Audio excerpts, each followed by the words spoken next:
Hello friends, SSC MTS का notification आ गया है और बहुत ही एक्साइटिंग नोटिफिकेशन है। ये एक्साइटिंग क्यों है वो हम इसको अभी देखते हैं। ठीक है, जैसे ही आप नोटिस की हेडिंग पढ़ेंगे तो आपको एक यहाँ पर चीज़ मिलेगी हवलदार, जो आपको काफ़ी एक्साइटिंग करेगी। मैं इसको एक्साइटेड ही नोटिफिकेशन क्यों बोल रहा हूँ, क्योंकि इसमें एक वर्ड जुड़ गया है हवलदार।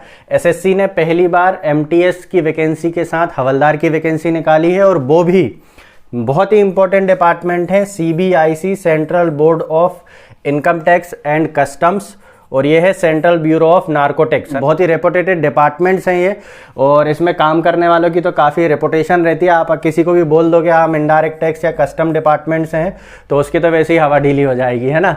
तो ये काफ़ी अच्छा मौका है। ये जो हमें इनकम टैक्स डिपार्टमेंट और कस्टम डिपार्टमेंट, नार्कोटिक्स डिपार्टमेंट में जाने का मौका हमें एसएससी सीजीएल के थ्रू मिलता है, और वहाँ हमें डायरेक्ट इंस्पेक्टर की पोस्ट मिलती है। यहाँ पर हमें हवलदार की पोस्ट मिल रही है। आप एक दो प्रमोशन लेके उस लेवल पर पहुँच जाएंगे। तो ये बहुत ही अच्छा मौका है एसएससी सीजीएल के कंपटीशन को फेस किए बिना एक अच्छे रिपोर्टेड डिपार्टमेंट में जाने के लिए, है ना। क्योंकि बहुत लोगों का सपना होता है इनकम टैक्स इंस्पेक्टर बनने का, है ना। तो वो तो सीजीएल, उसके लिए सीजीएल थोड़ा सा क्रैक करना मुश्किल होता है, लेकिन हमें इस बार मौका मिला है कि हम एसएससी एमटीएस के थ्रू उस डिपार्टमेंट में चले जाएं और फिर हम फर्दर प्रमोशन लेकर आगे बढ़ सकते हैं। तो एक बार ये थोड़ा सा नोटिफिकेशन ध्यान से देख लेते हैं हम। एप्लीकेशन फॉर्म भरने की जो डेट है वो 22 मार्च से 30 अप्रैल की है, लेकिन हमें इतना इंतजार नहीं करना है, हमें एक दो दिन के अंदर फॉर्म भर देना है। आज मैं आपको इसको पूरा डिटेल में समझा दे रहा हूँ, आप नेक्स्ट एक दो दिन में फॉर्म को फिल कर देना, है ना। फालतू परेशान होने की ज़रूरत नहीं है कि क्या है क्या नहीं है, ठीक है। इसका जो टियर 1 का एग्जामिनेशन है वो जुलाई में होगा। तो अगर हम अभी से देखें, हमारे पास अप्रैल, मई, जून और जुलाई में एग्जाम होना, मतलब 3 महीने का समय है। 3 महीने काफ़ी होते हैं किसी भी एग्जाम को क्रैक करने के लिए, अगर अच्छे से मेहनत की जाए। और जो टियर 2 का एग्जामिनेशन है उसकी डेट जो है ये लोग बाद में डिक्लेयर करेंगे, वो टियर 1 के पेपर होने के बाद ही डिक्लेयर होगी, है ना। इसमें देखिए यहाँ पर हवलदार की पोस्ट है, जिसको मैं काफ़ी एक्साइटेड हूँ, जिसको लेकर हवलदार की पोस्ट है, वो भी Central Board of Indirect Taxes and Custom and Central Bureau of Narcotics Department में, Department of Revenue, Ministry of Finance के अंतर्गत ये वैकेंसीज जो हैं वो आती हैं, ठीक है। इसके अलावा देखें अगर हम, तो इसमें वैकेंसीज जो हैं, एमटीएस की वैकेंसीज जो हैं वो बाद में बताई जाएंगी, और हवलदार की वैकेंसी 3603 है। ये बहुत ही बड़ा नंबर है, 3603, वो भी ऐसे पोस्ट के लिए, है ना। काफ़ी रेपुटेटेड डिपार्टमेंट है और उसमें 3603 पोस्ट बहुत बड़ा नंबर है मेरे हिसाब से। तो चलिए इसके बाद हम देखते हैं, इसमें रिजर्वेशन वगैरह ये सब अभी फ़िलहाल में जानने की ज़रूरत है नहीं हमें। एज लिमिट, हाँ, एज लिमिट जो है, एज लिमिट का यहाँ पर ये क्राइटेरिया है कि 18 से 25 है। किसके लिए? एमटीएस के लिए और हवलदार इन सीबीएन, मतलब जो नार्कोटिक्स डिपार्टमेंट में जिनको हवलदार के लिए अप्लाई करना है, नार्कोटिक्स डिपार्टमेंट में जिनको हवलदार के लिए अप्लाई करना है, उनकी एज 18 से 25 की होना चाहिए। जिनको सीबीआईसी डिपार्टमेंट में जाना है उनकी एज 18 से 27 के बीच में हो सकती है। मतलब 1995, 2 जनवरी 1995 और 1 जनवरी 2004 के बीच उसका बर्थ होना चाहिए। और यहाँ पर हमारे 18 से 25 के लिए 2 जनवरी 1997 और 1 जनवरी 2004 के बीच उसका बर्थ होना चाहिए। बाकी हमें एज रिलैक्सेशन है। एज रिलैक्सेशन अगर हम देखें तो एससी कैटेगरी को 5 साल का एज रिलैक्सेशन है ना। तो एससी कैटेगरी के लिए जैसे 5 साल का रिजर्वेशन है, तो यहाँ पर अगर वो उसको सीबीआईसी के लिए जाना है अगर, तो 95 तो 5 साल, मतलब 90 तक जिनका डेट ऑफ बर्थ है, 2 जनवरी 1990 तक जिनका डेट ऑफ बर्थ है एससी एसटी कैटेगरी के, वो अप्लाई कर सकते हैं, ठीक है। और उसी तरीके से देखिए ओबीसी को कितने का है? 3 साल का रिजर्वेशन है, तो वो 2 जनवरी 1992 तक जो ओबीसी कैटेगरी के एस्पिरेंट्स हैं या हमारे अभ्यर्थी हैं वो अप्लाई कर सकते हैं। तो एक तो हो गया ओबीसी के लिए 1992, ठीक है, सॉरी, हाँ, ओबीसी के लिए हो गया 1992, एससी एसटी के लिए हो गया 1990 और अनरिजर्व के लिए 1995। ये एक एज क्राइटेरिया है, अपर एज क्राइटेरिया। फिर उसके बाद अगर मान लो कोई फिजिकली ये है या कोई डिफेंस में जॉब कर रहा है ना, जैसे सेंट्रल गवर्नमेंट एम्प्लॉय है मेरी तरह कोई, तो वो 40 साल की उम्र तक इस फॉर्म को भर सकता है। उसकी 3 ईयर सर्विस यहाँ पर होनी चाहिए, है ना।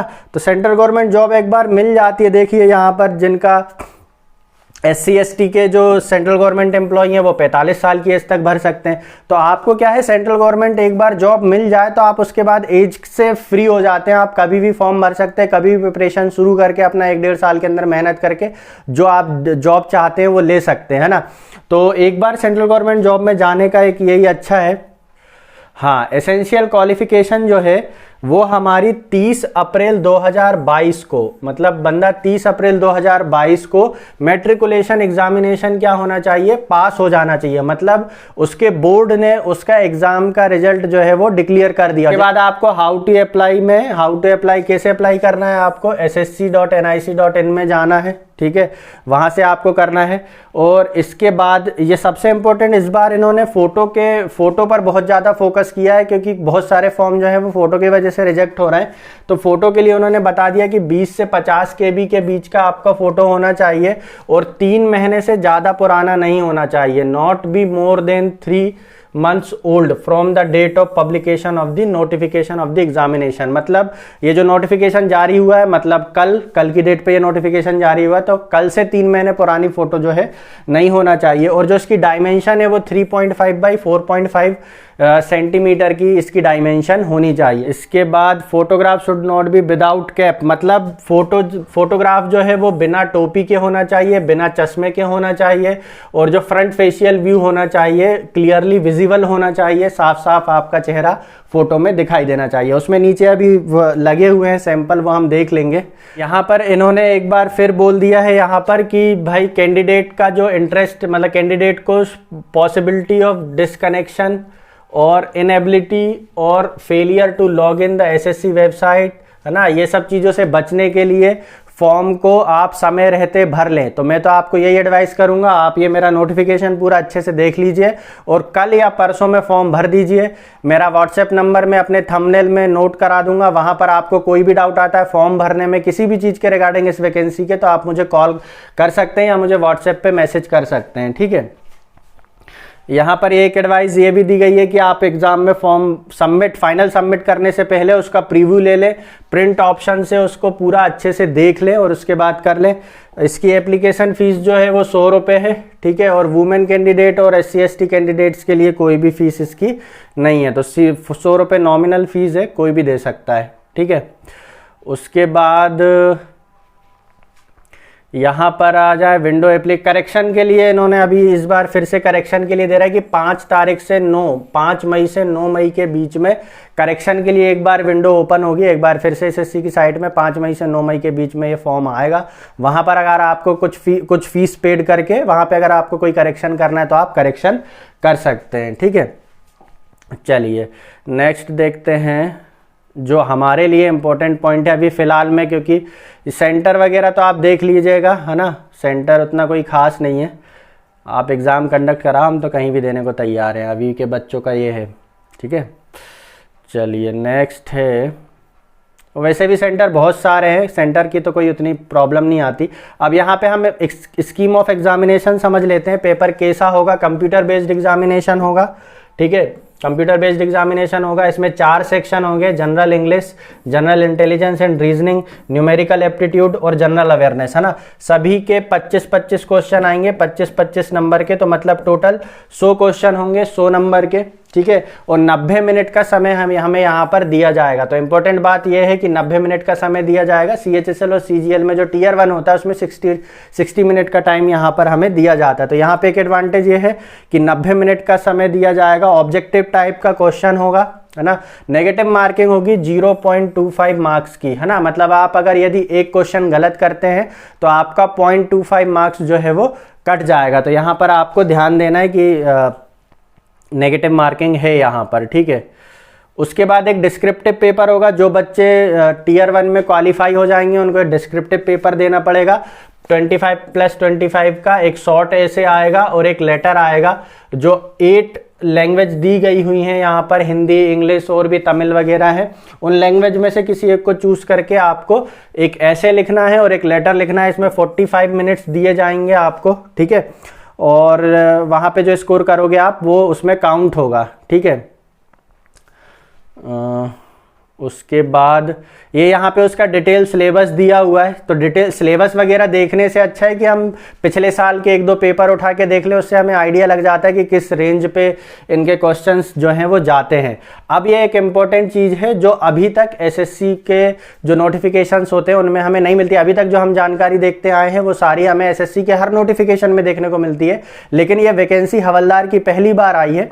तो इसमें हमें एक इम्पॉर्टेंट जानकारी यहाँ पर हमें देखने को मिलेगी कि physical eligibility, physical efficiency test जो होगा पीईटी होगा और फिजिकल स्टैंडर्ड टेस्ट पीएसटी होगा, उसके लिए क्या क्या चीजें होंगी। यहाँ पे एफिशिएंसी टेस्ट में देखिए, यदि आप मेल कैंडिडेट हैं तो आपको 1600 मीटर 15 मिनट में चलना पड़ेगा, वॉकिंग है ना। 1600 मीटर 15 मिनट में चलना बहुत ही आसान काम है। और फीमेल के लिए 1 किलोमीटर चलना है 20 मिनट में। और फिर उसके बाद साइकिलिंग करना है आपको 8 किलोमीटर 30 मिनट में, और फीमेल को करना है 3 किलोमीटर 25 मिनट में। तो कोई उतना भारी फिजिकल एफिशिएंसी टेस्ट नहीं है। जो बच्चे जो अच्छे लेवल के फिजिकल टेस्ट वगैरह तैयार करते हैं तो उसके लिए उनके लिए तो बहुत ही ईजी है, जो अच्छे लेवल का फिजिकल टेस्ट वगैरह देते रहते हैं, एसएससी जीडी और ये सब चीज़ें। साइकिलिंग जो है वो हवलदार जो डीजीपीएम डिपार्टमेंट में, डीजीपीएम सीबीआईसी की एक ब्रांच है डीजीपीएम, यदि उस ब्रांच के लिए बनने जा रहे हैं तो उसमें साइकिलिंग जो है वो ज़रूरी नहीं है। ठीक है, चलिए उसके बाद वुमेन कैंडिडेट वगैरह का ये सब दिया हुआ है और कोई खास नहीं है। स्टैंडर्ड टेस्ट की बात करें तो स्टैंडर्ड टेस्ट में देखिए, जो मेल कैंडिडेट हैं उनके लिए हाइट का क्राइटेरिया 157.5 है, तो बहुत ही कम होता है। 157.5 जो है वो लगभग हर लड़का इतनी हाइट तो रखता ही रखता है। उसके बाद हमें चेस्ट जो है हमारा बिना फुलाए 76 सेंटीमीटर होना चाहिए, और 5 सेंटीमीटर आपको चेस्ट फुलाना पड़ेगा, है ना। तो एक फ़ोटो बहुत वायरल होती है यूं करके, वो उसमें दिखाता है ना। तो वैसे आप अपना चेस्ट जो है वो थोड़ा देख लेना। उसके बाद फीमेल कैंडिडेट की बात करें तो हाइट जो है वो 152 सेंटीमीटर होना चाहिए, वेट 48 केजी होना चाहिए। ठीक है, इसमें कुछ रिलैक्सेशन है असामीज़ और उनके लिए। बाकी इम्पोर्टेंट पॉइंट ये सब, ये वोटर आईडी वगैरह ये सब आपको क्या क्या लेके जाते हैं, वो जो हर एसएससी के हर नोटिफिकेशन में जो बातें रहती हैं वही सब हैं यहाँ। इस पर कोई अलग से कुछ खास नहीं है। अभी हम आगे बढ़ते हैं। हाँ, एक इम्पोर्टेंट बात है यहाँ पर, preference of post come state union territory और ऑब्लिक कैडर कंट्रोलिंग अथॉरिटी, है ना। तो इसका मतलब यह है कि जब आप फॉर्म भरेंगे तो आपसे पोस्ट प्रेफरेंस मांगा जाएगा, है ना।